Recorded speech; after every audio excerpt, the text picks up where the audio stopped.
अरे गज शावक कुछ अत्यधिक ही आकर्षक है ये। पकड़ो इस शावक को, ये भागने ना पाए। पीछा करो उसका।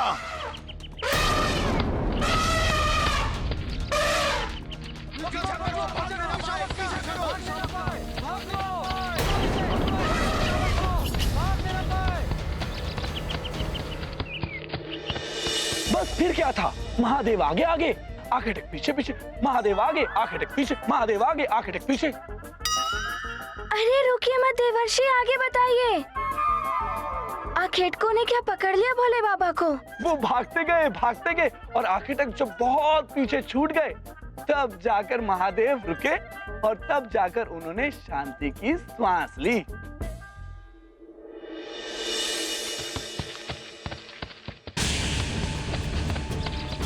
कहाँ गया?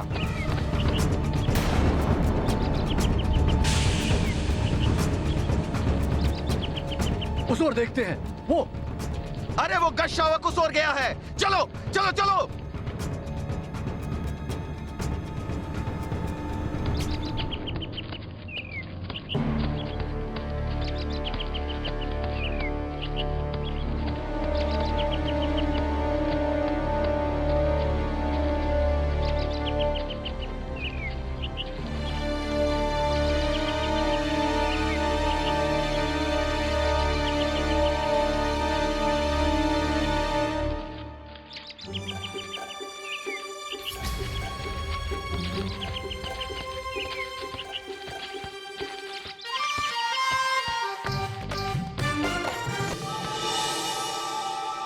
नारायण नारायण, गज कभी भी गुफाओं में तो रहते नहीं है।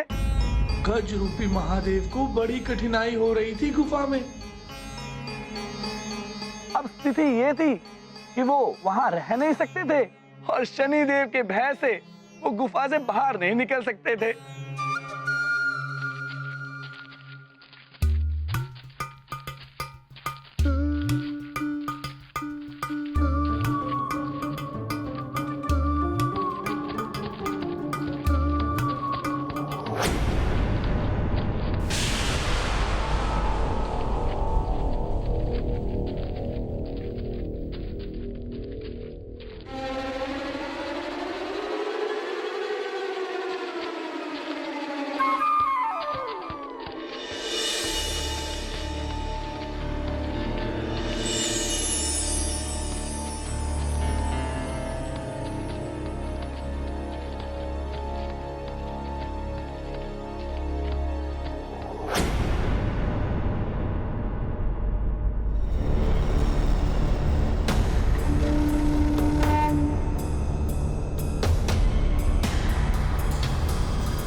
ये तो बड़े ही संकट में पड़ गए थे भोले बाबा।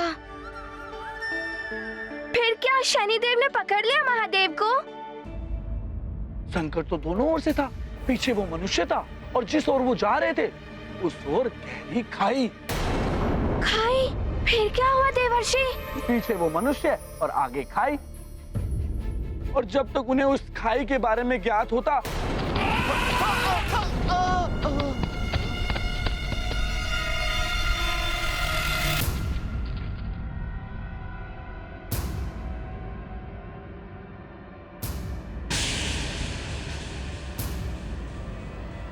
गजराज, उस ओर कहाँ भागे जा रहे हो? ऐसे भाग रहे हो जैसे कि शनिदेव तुम्हारे पीछे हो। खाई है वहाँ, गिर जाओगे। अवश्य ही तुम्हारी मति भ्रमित हो गई है।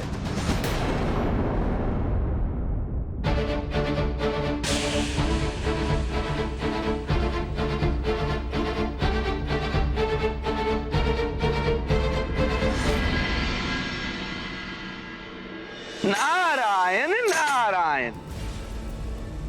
प्रणाम देवेश्वरी। प्रणाम देवऋषि नारद।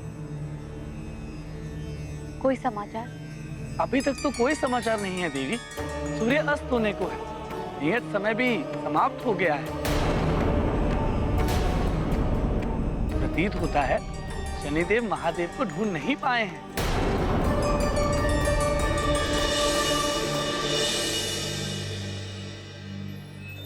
प्रणाम देवेश्वर। प्रणाम महादेव।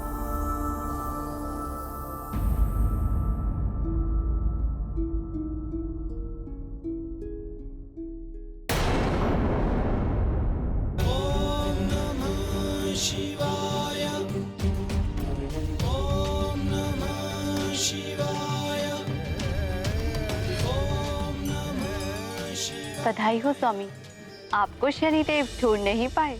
मुझे ढूंढना इतना सहज नहीं था, फेस ही बदल लिया था मैंने। नारायण नारायण।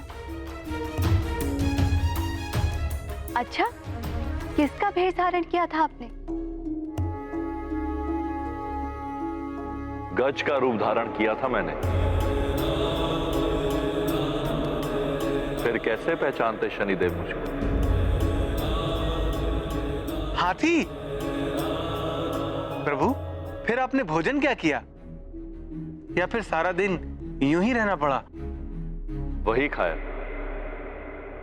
जो अन्य गजों ने खाया। क्या खाया प्रभु? घास। घास खानी पड़ी मुझे।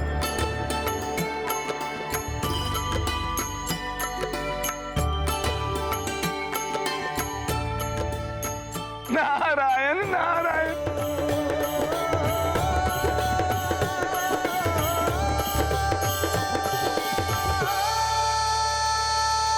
प्रभु, आपने घास खाई? मुझे हरी हरी घास बड़ी प्रिय है, आपको कैसी लगी? प्रभु, आप बड़े ही क्लांत दिखाई दे रहे हैं।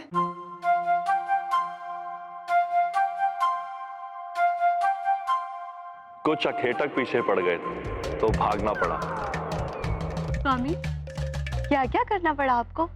पूरा दिन ही भागते भागते निकल गया आपका।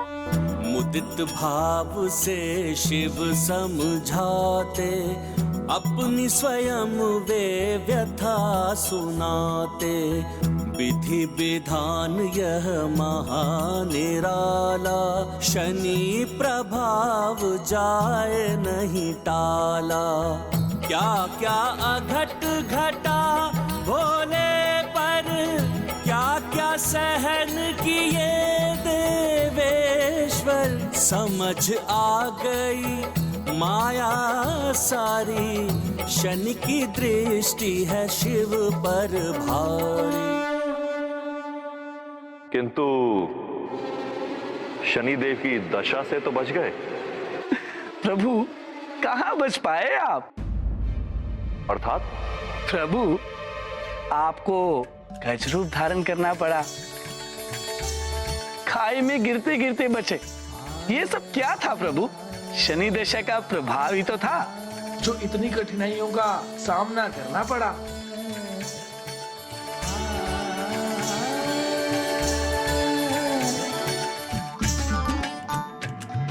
हम त्रिदेव जगत के सृष्टा हैं, किंतु हमें भी नियति के समक्ष विवश होना पड़ता है। जीवन के सुख दुख और उत्थान पतन को भोगना ही पड़ता है। अर्थात जो होना है वो होकर रहता है। मैं जितना परिस्थितियों से बचने के लिए भागता रहा, उतना ही परिस्थितियों में गिरता रहा। परिस्थितियों का सामना दृढ़ता के साथ करना चाहिए। नारायण नारायण। अर्थात शनिदेव की महादशा के कारण भोले बाबा को इतना कुछ सहना पड़ा। वो सब शनिदेव के महादशा के कारण हुआ। हाँ हनुमान, ऐसी ही कष्टदायक होती है शनिदेव की दृष्टि। इससे कोई बच नहीं सकता। पुत्र हनुमान, कथा तो तुमने सुन ली, पर इससे क्या सीख मिली? यही कि शनिदेव के दुष्प्रभाव से कोई भी नहीं बच सकता। ये तो कथा हुई पुत्र, सीख क्या मिली तुम्हें?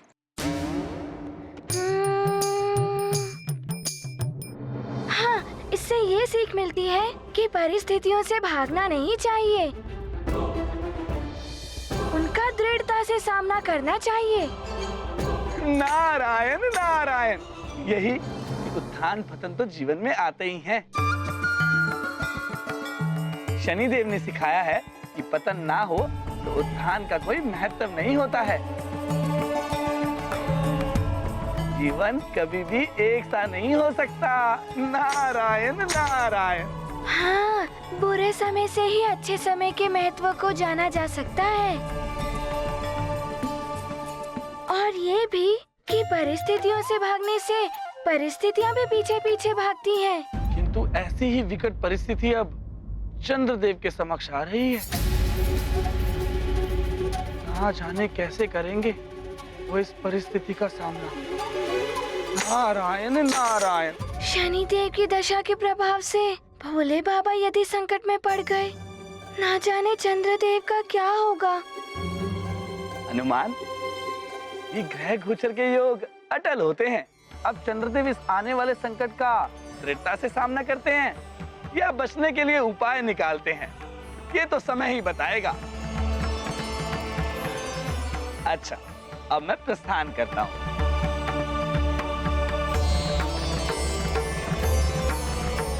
प्रणाम देवर्षि। प्रणाम देवर्षि। आयुष्मान भव। नारायण नारायण।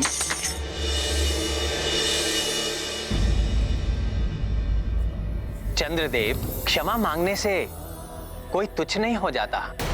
भूल को स्वीकार करके सबके हित के लिए आगे बढ़ जाना ही बड़प्पन है। उचित होगा कि आप शनिदेव से क्षमा मांगकर परिस्थिति का दृढ़ता से सामना करें। किंतु मैं क्षमा क्यों मांगूं? इसलिए कि आपने हरिदेव सभा में अपमान किया है शनिदेव का। क्षमा मांगने से विवाद का अंत हो जाता है, शनिदेव का प्रकोप भी कम हो जाएगा। चंद्रदेव, क्रोध की अग्नि को क्षमा के जल से शांत किया जाए, अन्यथा अग्नि में हाथ डालने से हाथ जलेगा ही। शनिदेव को हम त्रिदेवों ने ही ये शक्ति दी है। विधि के विधान से बंधे होने के कारण हम उनसे ये शक्ति नहीं छीन सकते। हम त्रिदेवों पर यदि शनि दशा का योग बनता है तो हम भी नहीं बच सकते शनिदेव के प्रकोप से। और इस शक्ति को बढ़ा दिया है शनिदेव की पत्नी के दिए हुए श्राप, और किसी श्राप का समन हम त्रिदेव भी नहीं कर सकते।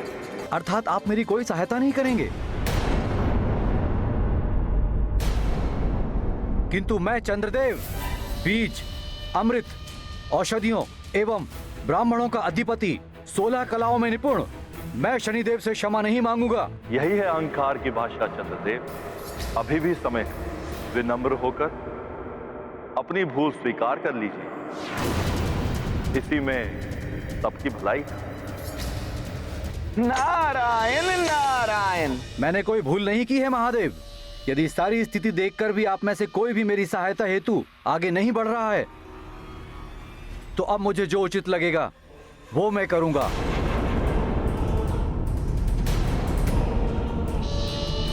प्रणाम।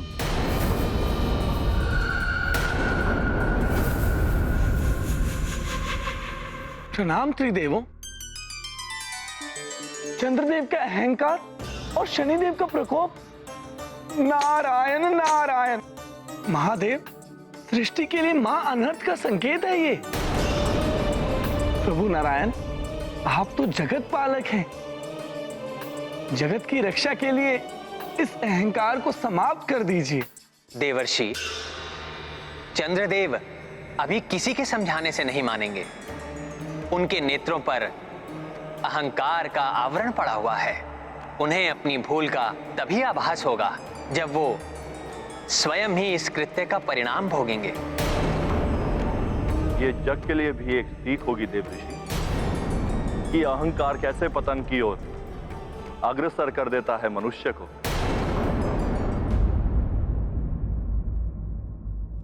महापूर्णिमा, अमृतमय उबार, चंद्रलोक असंतुलित,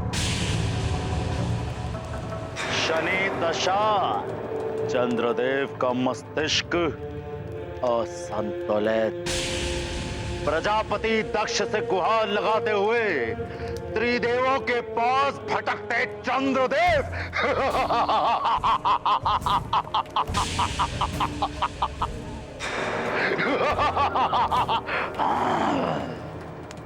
यही स्वर्णिम अवसर है लंकेश, चंद्रलोक पर धावा बोलने का। ऐसे अवसर बार बार नहीं आते हैं लंकेश। राक्षयोधाओं, आक्रमण कर लो चंद्रलोक पर। जो रोके उसका वध कर दो और स्मरण रहे, अमृत लेकर आना है तुम्हें वहां से। जाओ। जय लंकेश! जय लंकेश! जय लंकेश! जय लंकेश!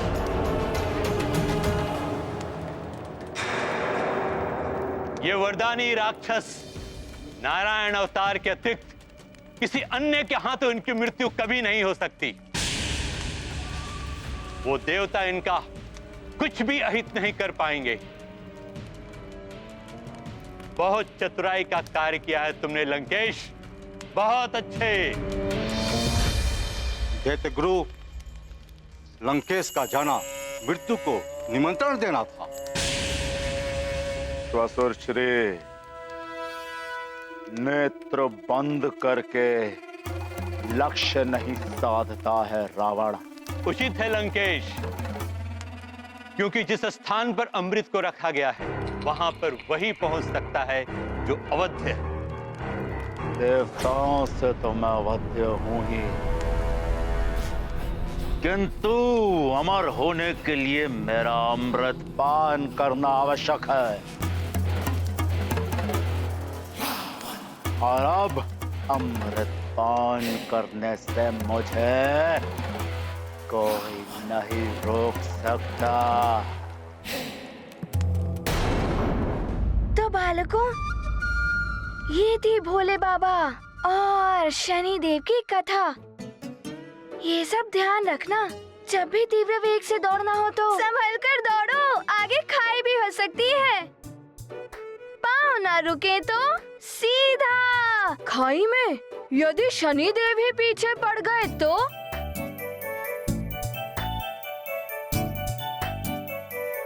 देखिए अपने लाडली की लीला, आचार्य हनुमान।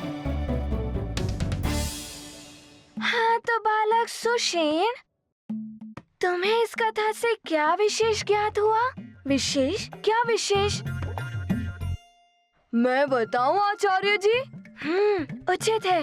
तो तुम ही बताओ बालक नल। विशेष बात इस कथा से ये ज्ञात होती है कि शनि देव की शक्तियाँ अकाट्य हैं। उनकी दशा से तो महादेव भी नहीं बच सके। महादेव, विष्णुदेव, ये सत्य है कि शनि दशा के प्रभाव को कोई समाप्त नहीं कर सकता, किंतु ये भी सत्य है कि अनियंत्रित शक्ति सदैव अनर्थ का कारण बनती है। शनिदेव अपने क्रोध के कारण निरंकुश हो रहे हैं। उनकी निरंकुशता पर अंकुश लगाना अति आवश्यक है। ब्रह्मदेव, अग्नि के शमन के लिए जल है, धूप की तपन के लिए छाया है।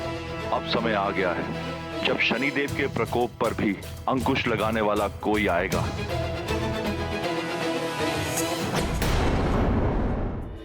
किंतु बालकों, सबसे बड़ी सीख अवश्य ध्यान रखना कि परिस्थिति कितनी भी कठिन क्यों ना हो, उसका दृढ़ता से सामना करना चाहिए।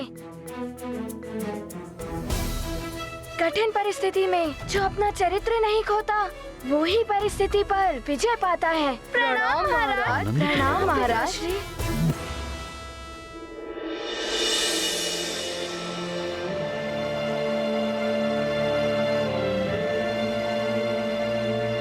हनुमान, मुझे गर्व है तुम पर और तुम्हारी माता पर कि तुम्हें इतने अच्छे संस्कार दिए और सीख दी।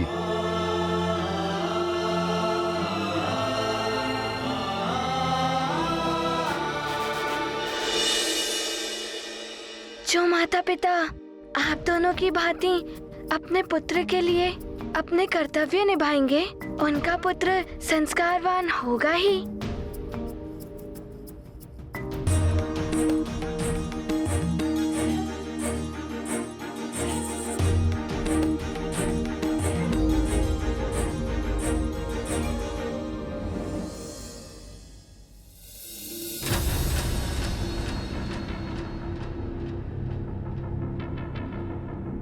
लगता है चंद्रदेव के दर्शन अभी तक नहीं हुए। माँ, यदि चंद्रदेव उदित नहीं होंगे तो आप तीनों दिन उनकी प्रतीक्षा में भूखी ही रहेंगी। यही संकल्प लिया है मैंने पुत्र। 3 दिन पश्चात अर्थात महापूर्णिमा को चंद्र दर्शन एवं पूजन के पश्चात ही मेरा व्रत पूर्ण होगा।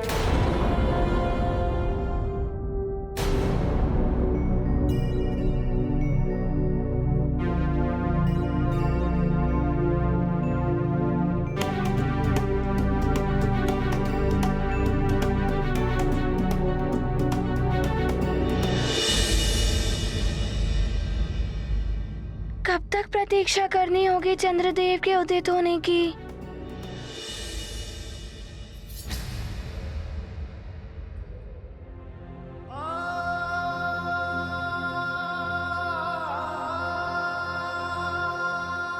शीघ्र दर्शन दीजिए चंद्रदेव।